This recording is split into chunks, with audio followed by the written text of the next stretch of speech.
No, Ashley. What? You got a whole flat out on your dresser, and I'm gonna sit the baby on top of the dresser. Give a break. No, that was just silliness. If any of y'all have teenagers out there, please tell me you can relate to this silliness because my 17-year-old acts like I haven't been her mom for 17 years and I haven't had two whole babies. Don't do my girl. Don't do my girl. I set the baby up on the dresser with the flat iron.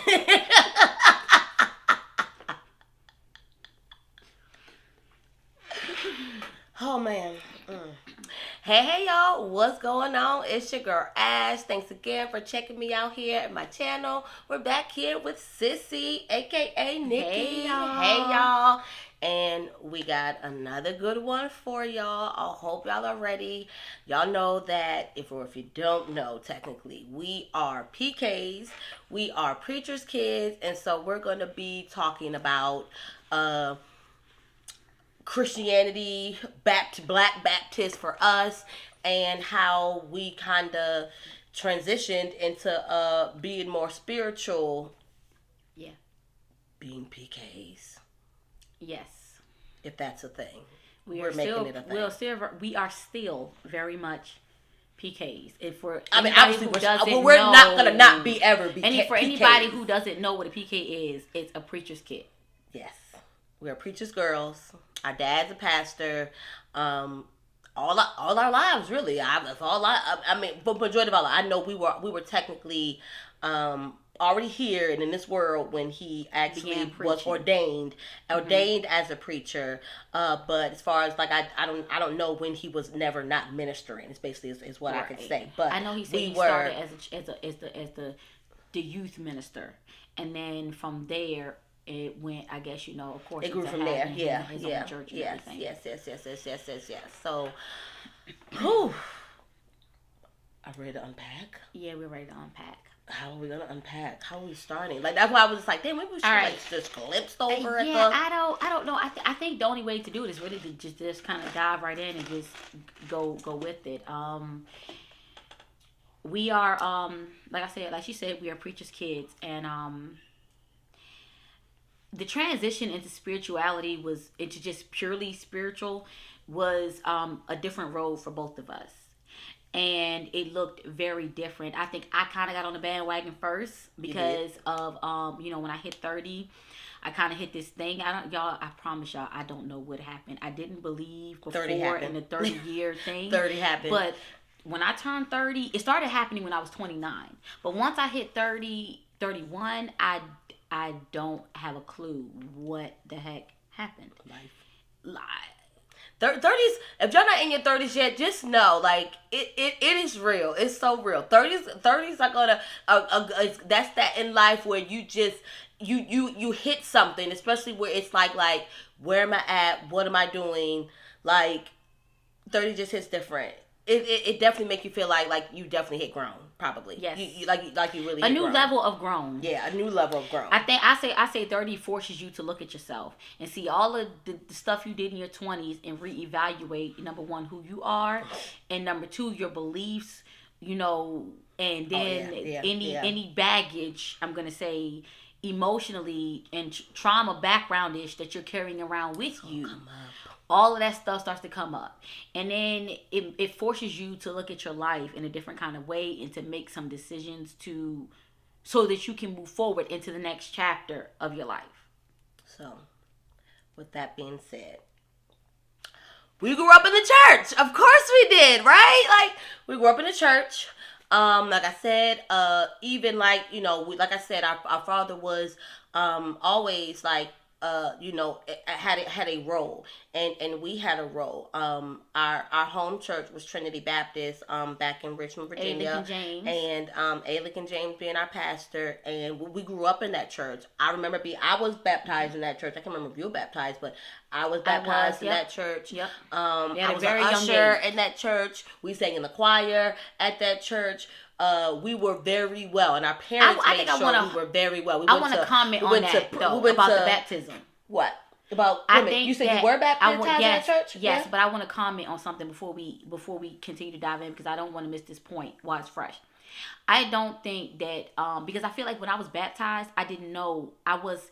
For what? Yeah, when I was but I like did baptized, not understand. I knew what it was, and no. I felt like I was gonna it get was to that. a It's so choice funny of you my just say that. parents. No, right, because being baptized meant, for one, you that was when you basically you went up for roll call, not roll call. I don't want to call it roll call, but when the pastor, you were basically joining the church. You were Accepting Jesus as your savior. Yes, and I remember mommy randomly just taking my hand and just bringing me up, and I remember pastor saying, "Do you love Jesus?" And I was like, "Yeah, of course." I'm like, "Yeah, I love Jesus, pastor. What do you mean?" But like, at that age, you really don't know. You didn't make the choice to accept Jesus as your savior. Our parents chose for us. Yes, and I don't, and I'm going to say this.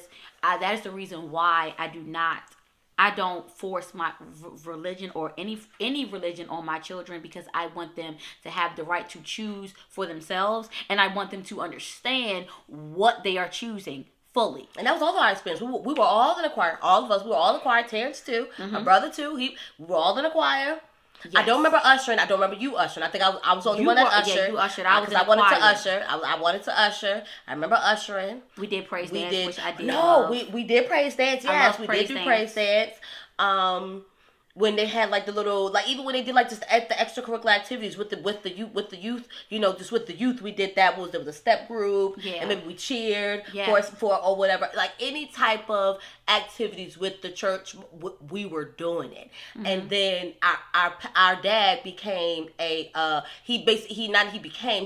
got his own church. He was called to he was called as well as chosen to be a pastor of a church that we had been attending for some time with him. I mean, it was because we were still going to Trinity, when we were with our mom. But he was called to help, another pastor and be an associate minister at another church. So when we would go with him, when it was our time with him, of course we was going with him, to that church.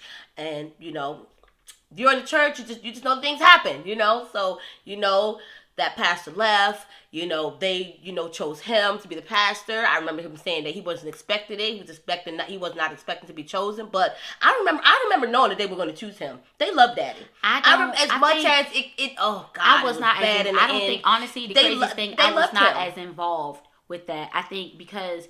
And I'm gonna say this, and it's nothing. You say involved with that? What do you mean? Like, I don't remember like having feelings remember all on that. Like, I mean, I knew. Like I barely remember. Like, I have barely no memories. That is how I think tuned out I was. I knew that Daddy was in the selection process, but I don't remember any excitement. I don't remember, anything. And it's not saying that I wasn't, but I don't remember feeling like, he was going to win. Or I think there was a point of me wanting him to, because I knew that he wanted to. It, yeah. But I think that again, for me, church was something I was forced to do. So it wasn't something that I particularly wanted to do. It was something that I was forced to do, because in my parents' house, we will serve the Lord, and that's what they live by. And unfortunately, and it's not saying, I feel like, let me first say this. All religions are great. Let me be clear. I have done research on a lot of religions. Once I hit 30, that was something that I definitely experimented with, was looking into the different religions, because I wasn't sure that Christianity was where I wanted to stay, because it was given to me, and I feel like therefore forced upon me, and I didn't have a choice because I was a child. I didn't get to determine what felt right for me as far as my spiritual life. And so I knew as a child, though, I never enjoyed going to church. Yeah. I did not enjoy that being was in church. That was our big difference between us, because I did not. Loathed it low key, and I loved it. And then our dad being the pastor, it was like, oh, like this is like being like the president and the first that's the only thing. That is, for me. I will say this. I thrived off of being. I like attention. I like being the center of attention, and that was like we were treated special. We were singled out, because we were his kids. Well, that also meant in the other ways that we in were other also ways, right? And I want to say it was like in good ways. For me, it was good ways of being singled out, and for you, it was like that's not the attention let me that say I want. this. Yeah, get the background of that. I got pregnant when I was 17, and y'all understand this. I had my own issues, and my reason for getting pregnant was. And let's be clear, just to don't believe all the mess behind the PKs. Like we're for one, we weren't out there. We were not out there. Like I know there's like a lot of, I know there's stuff to see on TV. There was a whole show about preachers and whatever their families and what they go through, whatever. But like, my daddy would never have allowed us to be out there like that. Ray would never. He would never have allowed us to be out there like that. No. But me being, I had a boyfriend at the time, and I had been with him for a while, and we were doing that. Having sex. And unfortunately, yes. And unfortunately, that led into me getting pregnant at 16, getting an abortion, which the church didn't know about, and then turning around again and getting pregnant at 17. Which I will say, in all honesty, because I'm very transparent about my stuff, I did get I did get pregnant on purpose the second time because I felt like the choice to keep the baby at 16, understand something. When you're 16, you're not, your mindset is not there, and to be forced to abort a child, and it really wasn't my choice. It was more like my dad was like, "Hey, I think you should do this." My mom was like, "I'm going to force you to do this." And then when I got pregnant the second time, my mom was just like, "No, we're not going to do it because all she's going to do is go out and get pregnant again." So, and of course, I made a choice to keep that baby. She's here. She's 17 now, 17 years later, and the church just treated me like I literally felt like I had committed the biggest sin ever, because the treatment that I received after that was just different, and I did not like that, because I felt like we are, as they say in Christianity, we are sinners saved by grace. So if I am a sinner saved by grace, then where was the grace? Yeah. Where was the grace for the fact that I was young, I was immature, and I made a decision that would thereby alter my life? Sorry about that, guys. Sorry about that. It's all right. They'll be all right. Y'all be fine. Sorry. I was trying to have the thing on so I could keep up with the time, because I know you got an appointment, but it's okay. Yes. So basically that was that. And so the judgment I received from being pregnant as a teenager, I did not like that, because I felt like we all the adults in the church have done things. We all have a past. I don't care what y'all say. You ain't innocent. Nobody in this world is innocent. That's why they be in there acting a whole fool. That's why y'all in there acting a fool. So for you to judge me so harshly, that I was already not feeling like I wanted to be in church all the time. That really kind of was like, okay, yeah, when I get grown, I'm probably not going to do this. And I did not. When I got grown, I may have went to church a couple of times, but I stopped going altogether. Yeah, where me, I still, I might not have obviously been faithfully going, because I didn't have somebody there to make sure that I was going. I still went. I still and be clear, we never really strayed away from our beliefs and what we believed in, but it did slow down. Our attendance in church, my attendance in church did slow. And I'm happy to say just in general, because I didn't have to, and it wasn't because of this, because it was really just like, if I got up and I wanted to go to church, that's what I did. Mm-hmm. I went to church. I got me and my kids up and we went to church, and I even have pictures now of us just in church or whatever. Matter of fact, probably the last time of me going to church was when Ashton was young, fresh, maybe walking, mm-hmm. Age. Yeah, I'd probably say so. Up to this day, physically now. It's definitely been some time since I physically walked in. Lying, because outside of my of going to things for my dad, like his pastor's anniversaries and stuff like that, stuff going on with the church. Yes, but actually just physically going on my own, it's been a while. Yeah. So I definitely the transition was 30. Going. My transition was definitely 30. My life just took a spin, and I don't even know, during that time, I think I made the choice to leave my job at the time on high hopes that I would have something else lined up. Case in point, nothing got lined up. So that was a whole situation. I was unemployed for a year. But during that time, I felt like God took that time to work on me, and during that time I studied other religions and I studied other practices, and during that time also, I don't know how I found Oprah, but I also found Oprah, and she was preaching things, talking about things like the universe, and how your life is always speaking to you, and things like that started to resonate with me. The law of attraction started to resonate with me. Yeah. And then I started meeting people and seeing other things about crystals and other spiritual relics that I am interested in, and so that made my transition into, okay, what is my spiritual life now going to look like? And I will say this: I will credit Christianity because it gave me the base and the foundation for the relationship with God, the universe, whatever you want to call it. But from there, I just kind of formed my own. I do not currently subscribe to religion. I just don't. I don't like to be restricted, number one. And I feel like it is very restrictive and you should do this and this is wrong and that's wrong. And honestly, y'all, the idea of hell traumatized me as a child. It really did. Y'all not gonna like it. Y'all not gonna like it. Y'all not gonna like it. Some of y'all not gonna like it. But and to be transparent and to be open in our conversations, we were, I don't know if I don't want to say if we were kind of looking at it like it was still low key. It's still low key cult like. Yes. Very much, because I didn't like the fact that how I would notice, and I'm so sorry, and I'm not trying to offend anybody, so please don't take offense to what I'm saying, but I would always notice how there's no other religion that comes for you like a Christian does. Whenever something goes down and it's regarding religion or some spiritual something, it's always a Christian person that is coming for somebody.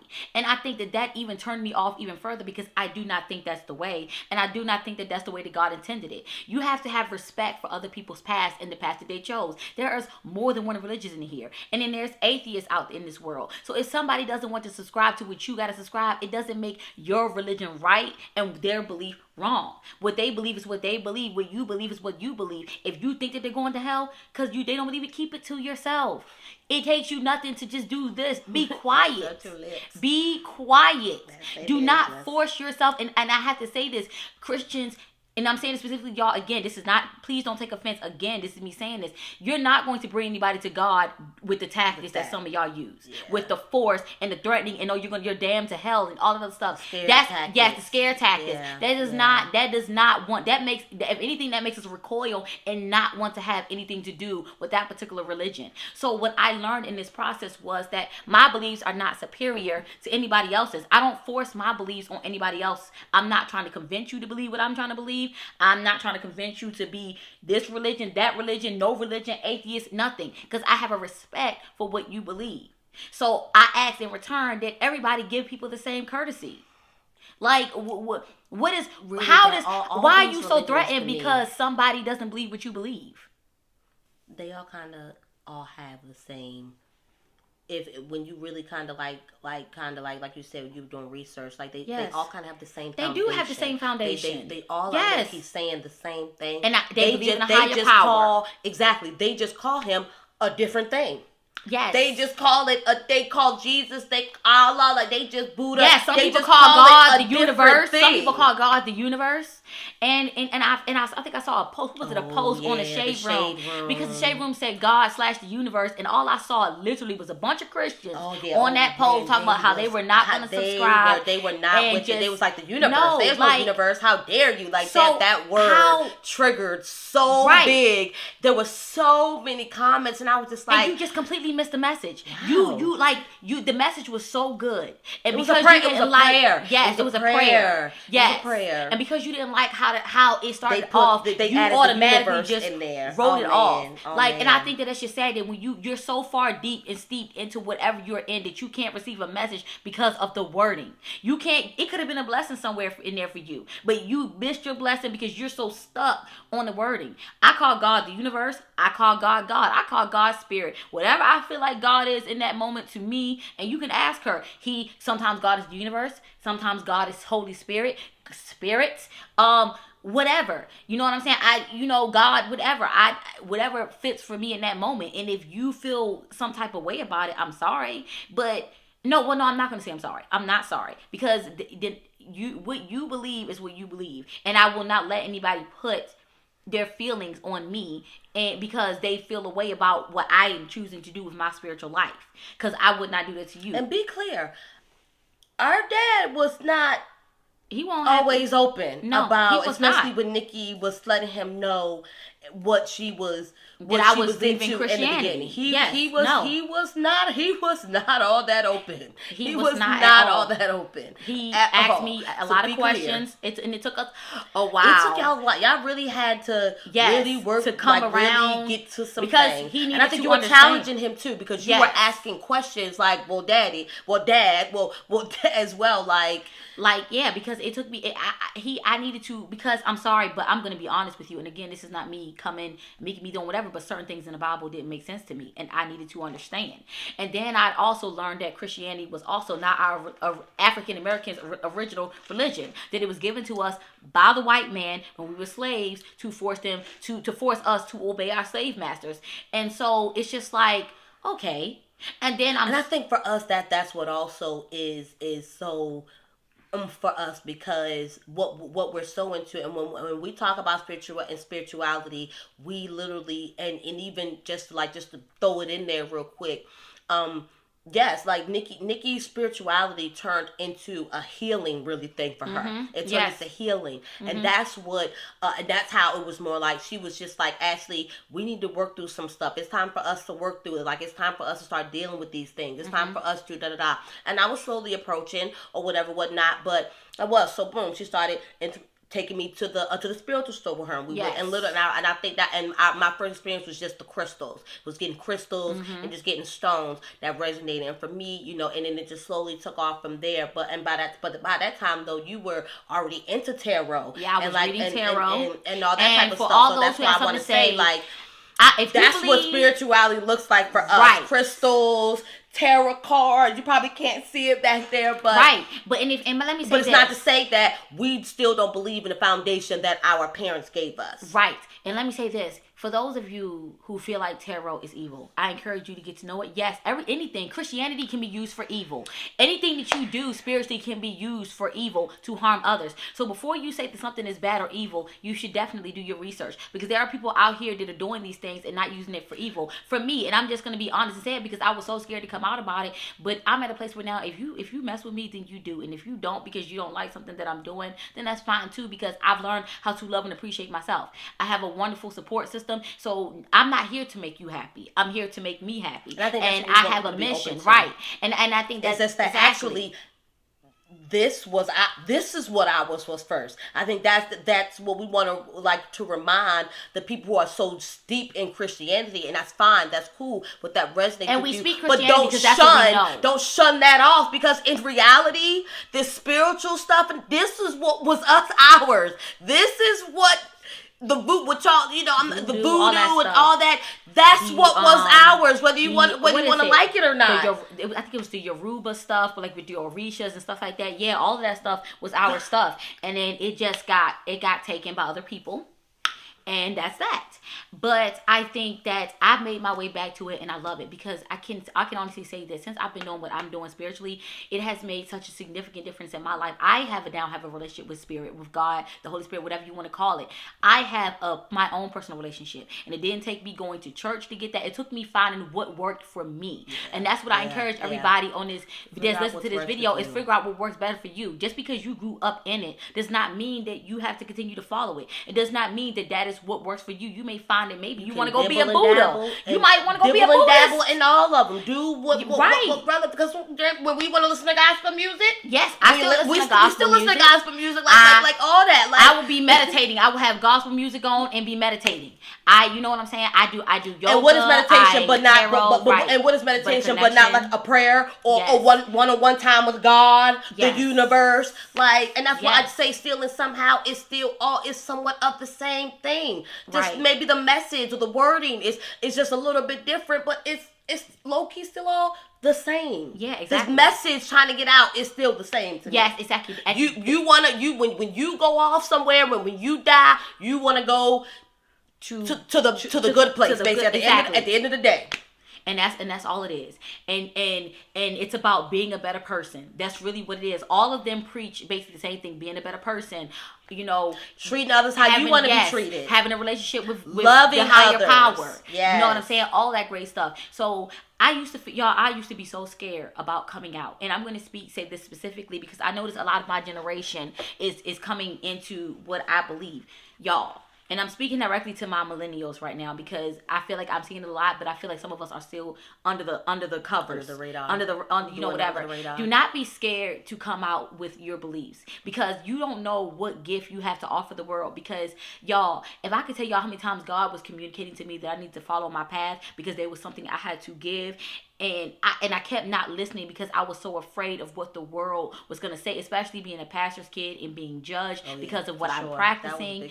And it took me a minute. And now finally, y'all, I'm coming around to the fact is that if you love me, you love me. I do read tarot. Yes, I have the gift. I really can ask her. I can talk to spirits, and it's something that I've always known. I get dreams. I see things before they happen. You know what I'm saying? And I had like literally, mommy was talking to you. Yes. When we were cooking and I was playing music and all I heard was her come through. Her coming talking and she literally said, she's like, Ashley, mom said she don't like your music. Yes, and y'all, and like I said, I know some people do not believe it, but there are people out here that do have the gift. And y'all, it took me a while because somebody had to tell me, because I would have moments where somebody would say, well, how did you know that? And that really happened. How did you know that? And I had no explanation. And then I would hear things, and then I didn't know what I was hearing. So once I got introduced to all of this stuff, and then I began to really look at my gifts and understand, like, y'all, I have a friend who I didn't know nothing about somebody that she knew that died. I didn't know nothing about this person, and literally I was able to talk to her, decipher to her, channel that person, or exactly channel or whatever you want to call it. That person was talking to me, and the message I was relaying to her, and she could speak to this herself. And my sister can tell you, even her friends can tell you that the messages that I have given them, there were things that I've known that I should not have known, and I didn't know nothing about them. A daggone thing about them. And whenever she would send her friends to me, I would say, don't tell me about them. Don't give me any information, because because I've always doubted my gifts. And I would say, if this, let me you still read do them. Low key. Yeah, I do. Because I still have questions, but y'all, basically I'm getting around to the point, because I don't want to get away from the point, is that I have gifts. And I'm finally able to use them because I finally have stepped into the fact that, no, I'm not. Yes, I grew up in a Christian background, but that is no longer my story. God put me here to do what I needed to do. However somebody feels about it or not, whether they feel like it's the devil's work, whether they feel like it's I should be ashamed for doing what I'm doing, that's up to you. But God puts everybody here for their own purpose, and I'd be darned if I let anybody else get in the way of me serving my purpose. Now I have a blog called The Medicine Woman. Because I've also studied the shamanism and everything else. Because y'all, I just loved it. I love being spiritual. Like, my spiritual life is so ripe. Like, I don't even know how to explain it other than it was the best decision I could have ever made for myself. But anyway, on that website, you know, my goal is to help to heal women specifically, and it's no offense to any other races, but the vision what I was given was that it was to help to heal African American women. And that is also where my issue lies, because I feel like, and God, I feel bad for saying this, but I feel like some of my worst experiences have been with African American women. And so when God called me to this and I realized this, I fought it for a long time. I was like, I don't want to work with women. I don't get along with women. I don't want to do this. But as God began to put people in my life, through her, through my brother, through other people who needed assistance. And the funniest thing is, the things that I had healed from were the very things that they were needing help with.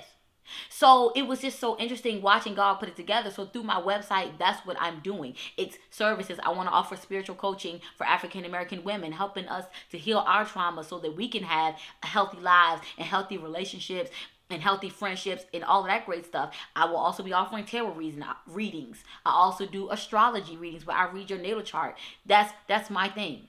That natal chart is that thing is that natal chart, that thing is that the thing truth. Is, that thing, the that truth. thing is, that, y'all, let me tell y'all something. That's crazy. That's crazy. I am very that much a skeptic. Crazy. Let me tell y'all this. I'm not a person who believes the hoopla about anything. That's not my thing. I have to test it, tried it. I don't sell nothing without doing my own research on it. If I don't believe it, then I can't sell it if I don't believe in it. So when I came across it, when it was introduced to me, I was like, oh, what the heck? How the heck is this? The stars was lined up like this, and this is telling the story of my life, down to my parents having an issue when I was born. Y'all, my parents were not happy when I was created and when I was born. And I'm sorry, Daddy, I don't mean to tell y'all business, but this is the truth. They weren't happy. So when my father said this to me, and I had read it in my natal chart, and it was saying other things about my life, that I'm just like, how the hell? and you of know course me at so the time, well? at the time, you did not know Mm-mm. that let's be clear. At the time of that, she was reading her natal chart, and it was speaking obviously of her life, because that's what your natal chart is speaking It is speaks to talking you, who about. you It are, speaks to and who the you experiences are that you've and your had. experiences. She did not know. So when of course she's going to daddy, and of course, you know, especially like when we talk about, like, again, we hit on, like, when you're 30, stuff like you, it's a time when probably it possibly you're gonna be going to your parents, like, Y'all, we gotta, like, I need to understand how I get yes, how all this came all to this be, came how to this be. person became this person, what was going on with you, what were you doing, and that's Yes. literally what you and daddy were Seeking doing that the a truth. lot. Yes, You and daddy were me doing and my that a daddy were lot. going Y'all through were doing too, that a and lot. y'all, I'm talking about down to even asking him, Daddy, were you ready when you had kids?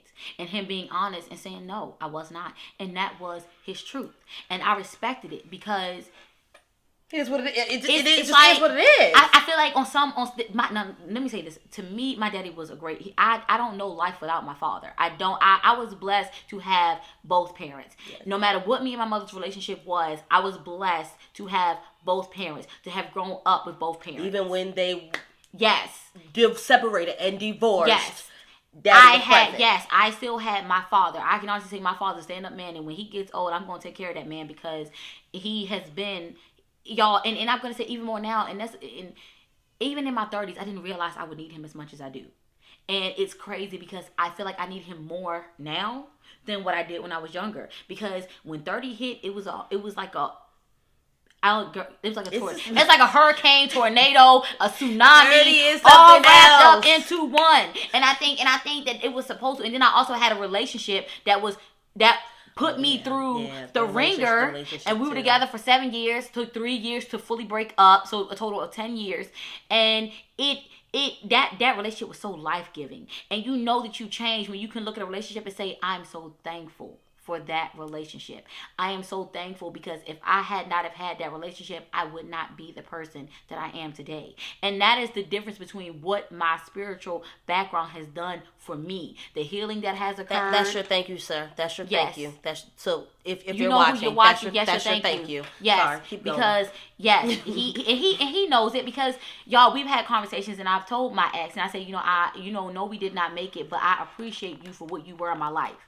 We had some really terrible times. We had some high highs and some low lows, really low lows, and through that relationship, I learned myself. And at the end of it, it showed me all the things, not all, but a lot of the things that I needed to heal. And once I started diving into my spiritual space that was good for me, all of that stuff started to regurgitate. It just started to it was like I was just vomiting. All my trauma was just coming up.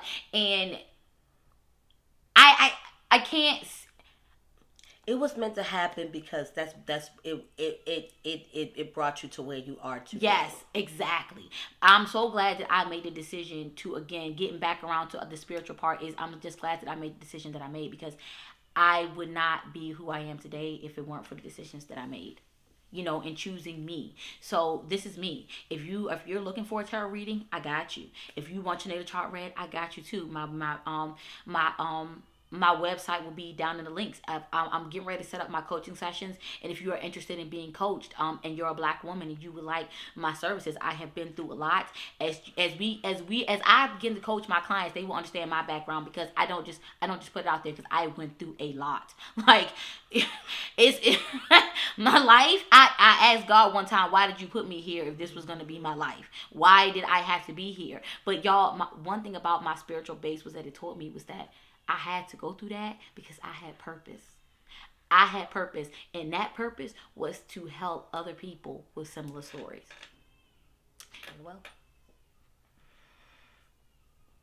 anything else you want to say about your spiritual walk? I don't know. I think I don't know. I think we I don't know. I don't know what I shared. What did I not share? I don't know. But my spiritual walk is I'm still in the well shoot. Clearly we're still in it. I'm a little slower in this area than Nikki. While yes, I'm delved in, I'm still in my healing area. I'm a little slower getting to that. So don't worry, y'all. I'm encouraging it's her. yeah. Oh, believe me, she definitely needs to occur. She definitely is always up in there giving me something, giving me something. Healing frees you and y'all in such. I cannot. But it's rough. Yes, it's rough. Y'all, it's rough. I'm talking about. I've been on the floor bawling, been in my bedroom bawling, curled up in a ball, but it's so crying. Necessary. But it's so necessary because once the beauty is like once you start to heal these things and you see you progressing through it and you see the new you that comes out on the side of it and old habits down the way that are not useful and helpful to you and behavioral patterns, y'all, it's oh my God, it's so worth it. So again, my encouragement is to I think that's why I like find your own spiritual base, y'all. Because it was like I wanted to obviously share our both journey, obviously growing up and being Christians, or Baptists, right. Black Baptists. And be clear, because apparently Black Baptists and regular Baptists is two totally different things. From what it's two totally different things. So be clear. I wanted to talk about that and just like and just as well distinguish our differences and how we are in differences, because where church is very that fine line for you, it's not that fine line for me. It's still definitely, it's still like I have church at home with my sound bowls and my meditation and my prayer and my and while me I'm still like I still dabble in the both. Well, no, I have not physically been into church, and not that I feel like I need to go to church, but it's just to say because I know that I love church. I love church, and I enjoyed going to church. I enjoyed getting a word. I talk back to my daddy when he preached. Now you don't let us go to no third to no he some visiting church and you ain't talking back to my daddy when I know he up there giving that word. I hear you up there. You better preach, daddy. I ain't gonna lie. My father is a fire and brimstone. I'm very much. That's if you don't know that's about Ray the person Smith. I am. I'm a raise a hand. I'm a yeah. Hey. I get emotional. Well, no, that's not you now, but either I think as well. So maybe I might not have really like put much, but I don't know. I think either way we did what I wanted to do for this and video. I ain't gonna lie, y'all. And like, give us some feedback. Like, if y'all want us to like just do more, just get more wisdom from us and just talk about more stuff. Let us know. Put it in the comments. Ask us questions or tell us anything you just want to talk about or hear about from us that we went through or may not have went through, and because basically y'all gonna get more of this kind of stuff from us. So whether you want it or not, but no, yeah, because it's y'all, and it's also a healing thing. Like it is very therapeutic for us to be able to sit here and have this. So it's nothing else. Just look forward to it. Even if you have nothing that maybe you don't really know, like what you want us to hit on, but we would definitely do more stuff together, and it will be more on wisdom, like and healing, and or in a spiritual sense, or just. That's what you'll see when y'all see Sissy here. Right. So for the most part, that's what you'll see. But we'll of course do other fun stuff or whatever. Right, exactly. But like that's a big thing because I want to make sure that everybody I want to make a difference, and I want to make sure that people are living up to the highest version of themselves, because that's what I want for myself, and that's what I want for everybody else. And I feel like the world benefits more when we're all living up to the highest version of ourselves, no matter what you believe or what you practice. Your religious belief or your spiritual practice is yours and yours alone, and nobody can take that away from you. And this video, again, just to reiterate this in closing, is that it wasn't to bash any religion. It was just to say that, to tell our journey with where we are with our spiritual walk, and to encourage other people to choose a path that is best for them. Not what's best for what everybody around you believes, but what's best for you. And simply that. That's that. Yeah. I think we hit it. Yeah. Journey is like breaking down. Journey. I'm sorry if you hear her back down. Giving the kids a run for their money right now. So I don't know what it is. I for some reason when I'm on camera, like my words don't come out all the way. Maybe I need to slow it down. I'm wondering that. But we do talk fast. Sorry. Yeah, we do. We do talk fast, and even sometimes when I'm even doing my videos, I'm like, okay, I'm probably talking fast, y'all. Let me slow it down a little bit. But yeah, that's probably something else. I'm pretty sure we fast talkers. I'm pretty sure somebody's gonna be like, dang, they talk fast. I'm pretty sure we do it in our videos. Yes, we do. I know I do it on my podcast. When I'm listening to my podcast, I be like, we're gonna work on that, guys. It's Exactly. That is definitely something I'm working on. Like I said, this is also going to be posted up on my podcast as well. So definitely go check out my podcast. Again, it's all I'll drop the same links site. in the description, I'm on guys. Apple, Check it out. I'm on Spotify. Give them your Anchor. Instagram. At Rashida Nicole is my Instagram. I'll drop in the description for y'all. Oh yes, because I think in one of the other videos, if y'all watch one of our other videos, her name was different, and so I probably need to go in there and I need to edit that. Actually, that's another thing. I need to do a podcast on that about choosing my name, because I did not like my name, but that's a whole nother thing for a whole nother show. So the courage, my spiritual walk, is what got me to accepting my first name, because it was yeah, that was, y'all. We'll figure out how we can possibly put that into a. We'll figure out how we can put that into an episode. I feel like that might I felt like my parents further tortured me with that. It was just like, I have this life and y'all line me up with this name, but that's whatever. But anyway, like I said, I accepted it because of my spiritual walk. So bye, y'all. Straight off the cuff. Deleted clips.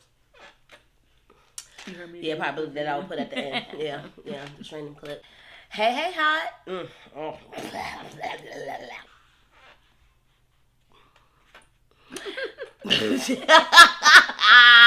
Cause I feel like I look terrible, and I'm like, Ashley, spruce up, wake up. Okay.